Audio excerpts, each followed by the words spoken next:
নমস্কার, আপনারা দেখছেন গ্লোব টিভি। সবার পাশে সবার সাথে গ্লোব নিউজ নিয়ে এখন আমি ত্রিপর্ণা রয়েছি আপনাদের সঙ্গে। এক নজরে দেখে নেব আজকের বিশেষ বিশেষ খবর। হাসপাতালে শিশু মৃত্যুকে ঘিরে উত্তেজনা। পাকিস্তানকে সাহায্য করার জন্য বন্ধ করা হলো তুর্কির সঙ্গে বাণিজ্য। আসানসোলে অপারেশন সিঁদুর যাত্রা, উপস্থিত প্রাক্তন সেনা জওয়ানরা। অনুষ্ঠিত হলো এসএফআই এর আলোচনা সভা। তোলাবাজির প্রতিবাদ করায় আক্রান্ত তৃণমূল কংগ্রেসের সদস্যর স্বামী। অপারেশন সিঁদুরের সাফল্য এবং শহীদ বীরদের ছবি নিয়ে পদযাত্রা। উন্নয়ন দাঁড়িয়ে আছে রাস্তাতেই। সংখ্যালঘু সংগঠনের পক্ষ থেকে প্রতিবাদী সভা। সেনা জওয়ানদের জন্য শ্রদ্ধা জ্ঞাপন মিছিল।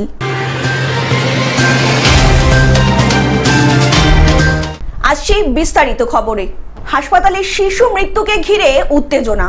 সদ্যজাত শিশু মৃত্যুকে কেন্দ্র করে অন্ডালের উখড়ার একটি বেসরকারি হাসপাতালের বিরুদ্ধে গাফিলতির অভিযোগ উঠল।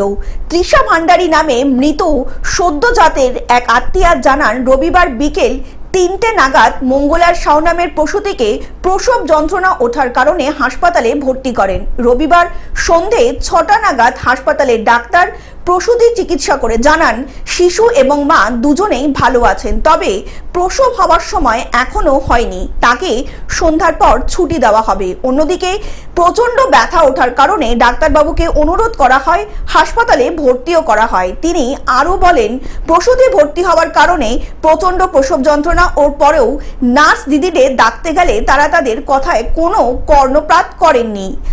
ব্লিডিং হচ্ছে, জল বেরোচ্ছে, কোনো কেয়ার করছে না। দিয়ে তারপরে যদিও বা বলে করে ডাক্তারবাবুর ইয়েতে রাখা হলো, তখন এরা বলছে যে হাঁটুক। ডাক্তারবাবু এলেন সাড়ে 3টার সময়, ভোর 3টে থেকে 3:30 ডাক্তারবাবু এসে চেক আপ করলেন।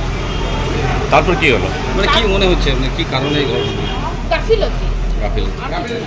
আর এই গাফিলতির কারণেই শিশু প্রসব হওয়ার পরেই কিছুক্ষণের মধ্যেই মারা যায়। এই ঘটনায় হাসপাতাল চত্বরে প্রসূতির আত্মীয় স্বজনরা জড়ো হয়, ক্ষোভ প্রকাশ করতে থাকেন।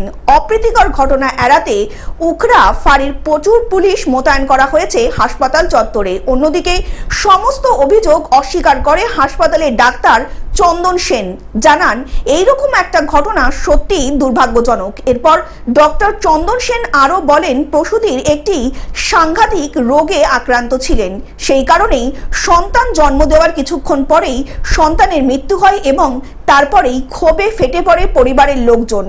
আমাকে খবর দেওয়া হয়, আমি আমার আন্ডারে পেশেন্ট ভর্তি ছিল, আমার নাম ডাক্তার চন্দন সেন। আমি আসি, এসে শুনি এখানে পেশেন্টের আইইউএফডি হয়েছে। তবে আমার অবর্তমানে সিনিয়র গাইনোকোলজিস্ট ডক্টর কল্যাণ দত্ত ছিলেন, উনি অ্যাটেন্ড করেছেন। এবার দেখুন, নার্সের গাফিলতি কিনা বলা তো যায় না, এতদিন ধরে আছি, কোনো নার্সের কমপ্লেন তো পাইনি। হ্যাঁ, এটা ঘটনা 100-র মধ্যে 1% আইইউএফডি মানে বাচ্চা মারা যায় আনএক্সপ্লেইনড কজ, সেটা কখনো বলা যায় না। এবার দেখুন, একটা কারো বাচ্চা মারা গেছে, আমার যদি গাড়িতে ধাক্কা লাগে, আমার সাময়িক একটা ক্ষোভের বহিঃপ্রকাশ তো হবেই। পাণ্ডবেশ্বর থেকে সুকান্ত বাগদির রিপোর্ট, গ্লোব নিউজ। পাকিস্তানকে সাহায্য করার জন্য বন্ধ করা হলো তুর্কির সঙ্গে বাণিজ্য। ভারত পাকিস্তান দ্বন্দ্বে বিভিন্ন রকম ড্রোন থেকে শুরু করে নানা সামগ্রী দিয়ে সাহায্য করছে পাকিস্তানকে তুর্কি। পাকিস্তানের পাশে থাকারও আশ্বাস দিয়েছে তুর্কি। এর ফলেই ক্ষুদ্র ফল বিক্রেতা থেকে শুরু করে ভারতবাসী ক্ষুব্ধ তুর্কির প্রতি। পাকিস্তানের প্রতি তুর্কির সমর্থনের কারণেই জলপাইগুড়ির ফল ব্যবসায়ীরা তুর্কির আপেল রমদানি করবে না, এমনটাই সিদ্ধান্ত নিয়েছেন ফল ব্যবসায়ীরা। জলপাইগুড়ির বাজারে তুর্কি আপেল বেশ কিছুদিন ধরে 200 টাকা থেকে 250 টাকা পর্যন্ত কিলো দরে বিক্রি হচ্ছিল। অন্যদিকে তুর্কি থেকে আসা আপেল, ড্রাই ফ্রুটস প্রচুর পরিমাণে রপ্তানি হতো ভারতের বাজারে, সেই পণ্যও বিক্রি করবে না বলে জানিয়ে দিয়েছেন ভারতীয় ফল ব্যবসায়ীরা।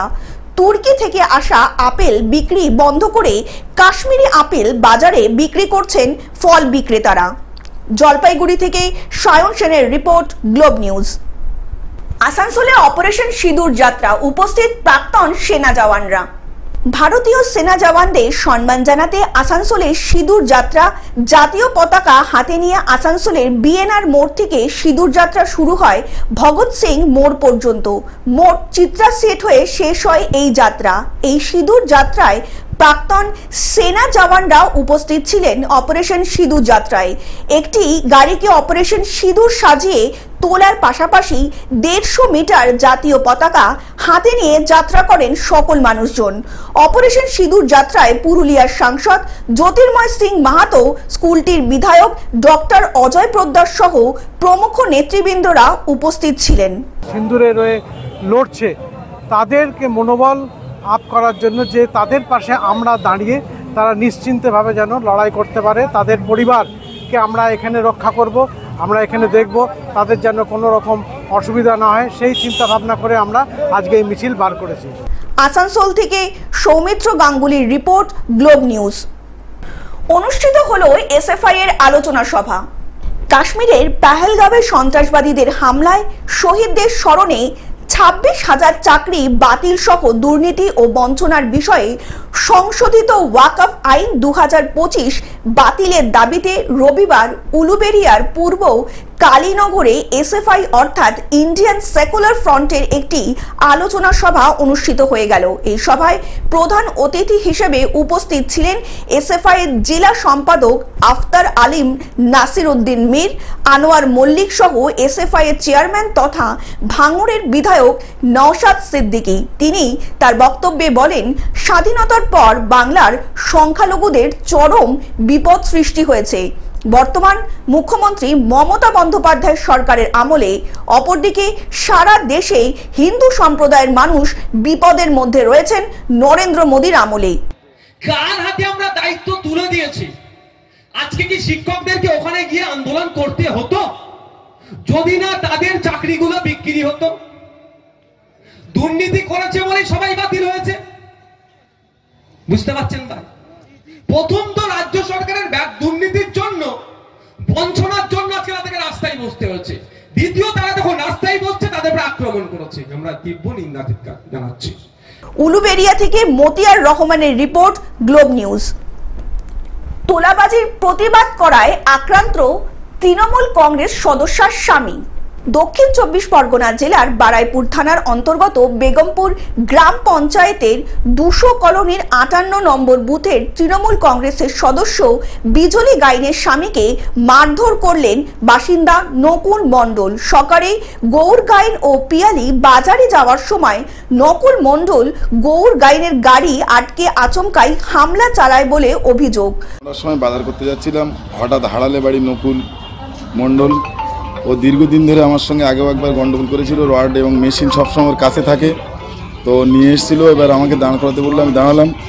বললো, খানকির ছেলে টাকা দিয়ে নেই, তোর এক্ষুনি মার্ডার করে দেবো, তোর কে আছে? তোর বউ টিএমসি সদস্য বলে তোকে ছেড়ে দেবো। তুই ভাবলি কী করে? তোর কোন থানা পুলিশ আছে, কে বাঁচায় দেখে নেবো বলে মেশিন বের করে লোকজন হয়ে যায়। হঠাৎ করে হলে লোকজন চলে যায়, রডের বাড়ি মারে, আমি ওখানে পড়ে যাই, তারপরেও চলে যায়।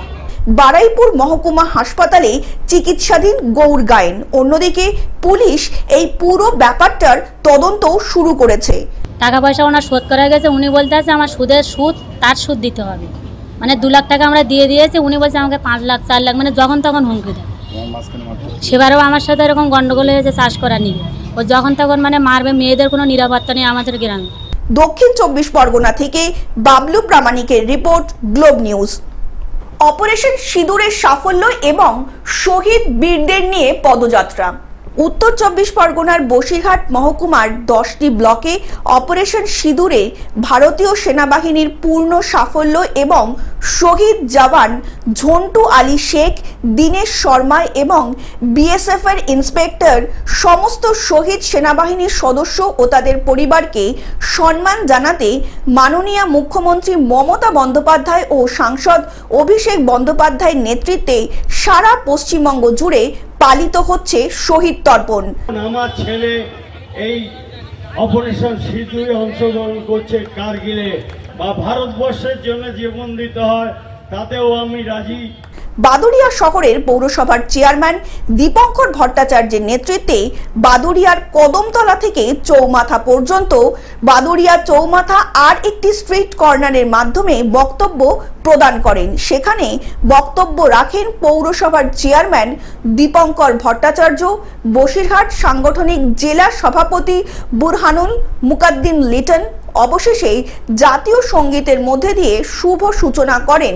পাশাপাশি বসিরহাটে পায়েল মোড় থেকে বিবেকানন্দের পাদদেশে প্রাক্তন সেনাকর্মীদের মঞ্চে তুলে তাদেরকেও সংবর্ধনা দেন বিধায়ক সপ্তর্ষি বন্দ্যোপাধ্যায়। মাননীয় মুখ্যমন্ত্রী মমতা বন্দ্যোপাধ্যায় আমাদের বাংলার নেত্রী, তার নির্দেশে আমরা বসিরহাট 1 নম্বর ব্লকের নেতৃত্বে শাকচুরা বাজার এখানকার উপস্থিত হয়েছি। সমস্ত আমাদের ব্লকের নেতৃত্বকে সাথে নিয়ে আমরা শহীদদের উদ্দেশ্যে এবং বাংলার ভারতবর্ষের সমস্ত বীর সেনানীদের উদ্দেশ্যে এখানে আমরা সমবেত হই। তাদের জন্য আমরা উৎসর্গ করেছি আমাদের উল্লেখযোগ্য ভাবনা, চিন্তা, শ্রদ্ধা।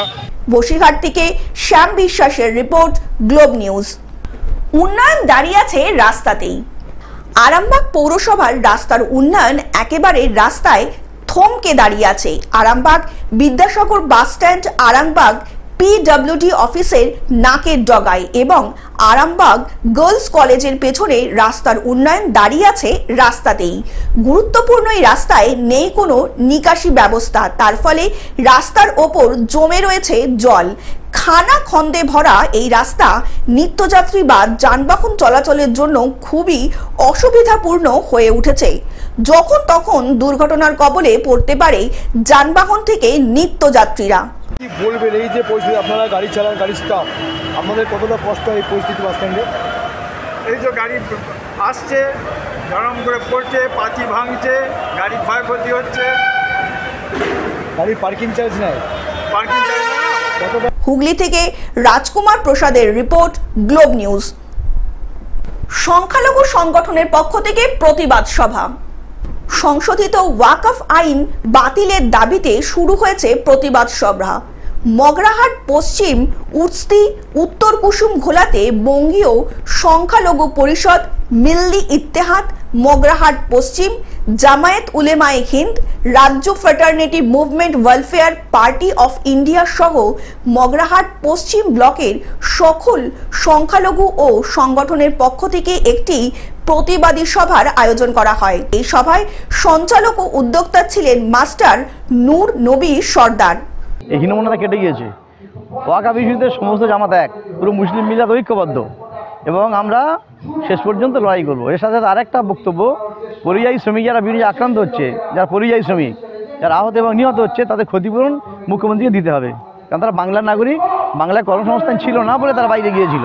সুতরাং এই দায়িত্ব সরকারকে নিতে হবে। আর ওয়াকফ বিল যতক্ষণ না প্রত্যাহার হয় ততক্ষণ পর্যন্ত আন্দোলন চলবেই চলবে, কেউই আন্দোলন রুখতে পারবে না। উস্তি থেকে বাইজিৎ মণ্ডলের রিপোর্ট, গ্লোব নিউজ। সেনা জওয়ানদের শ্রদ্ধা জ্ঞাপন মিছিল। খড়গপুরের উপস্থিত বিধায়ক হিরণ চ্যাটার্জিকে বাদ দিয়েই সেনা জওয়ানদের শ্রদ্ধা জ্ঞাপন মিছিলের আয়োজন দিলীপ ঘোষের নেতৃত্বে। বিজেপির গোষ্ঠী কোন্দলের কারণেই জেলা স্তরের কর্মসূচি এবার জেলা হেডকোয়ার্টার মেদিনীপুর ছেড়ে আয়োজন করতে হলো খড়গপুরে, যেখানে ছিলেন শুধুমাত্র দিলীপ ঘোষের অনুগামীরাই। অন্যদিকে কয়েকশো মিটার দূরে হিরণ উপস্থিত থাকলেও তাকে ডাকা হয়নি। এই প্রসঙ্গে হিরণ চ্যাটার্জি দিলীপ ঘোষকে জোরালো আক্রমণ করেন। হিরণের এই আক্রমণের পাল্টা জবাব দিলেন দিলীপ ঘোষও। আরও একবার বিজেপির গোষ্ঠী কন্দল সামনে এলো মানুষের। উনি বলেছেন যে উনি তো এখানের ভোটারও না, দিলীপ দা, তিনি এখানে জিজ্ঞেস করুন, আমাকে জিজ্ঞেস করুন, আপনারা জানেন কিনা আমি ভোটার কিনা? আমি এখানকার ভোটার, এখানকার প্রাইমারি মেম্বার, এখানকার অ্যাক্টিভ মেম্বার। সেই জন্য আমি বলেছিলাম এখানে আমি থাকবো। আমি এসছি, কি কাকে ডাকলো না ডাকলো এটা আমার দেখার কাজ নয়, লোকরা বলতে পারবো। পশ্চিম মেদিনীপুর থেকে কল্যাণ মণ্ডলের রিপোর্ট, গ্লোব নিউজ।